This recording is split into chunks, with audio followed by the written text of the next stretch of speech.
How to install Discord or Windows 11. Web browser open, type Discord.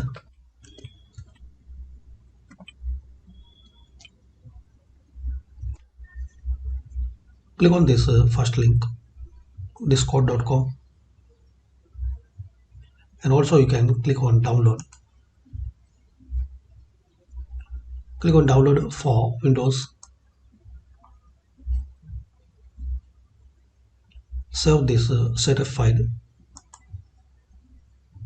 Double click on Discord setup. Now wait till this installing procedure will be complete.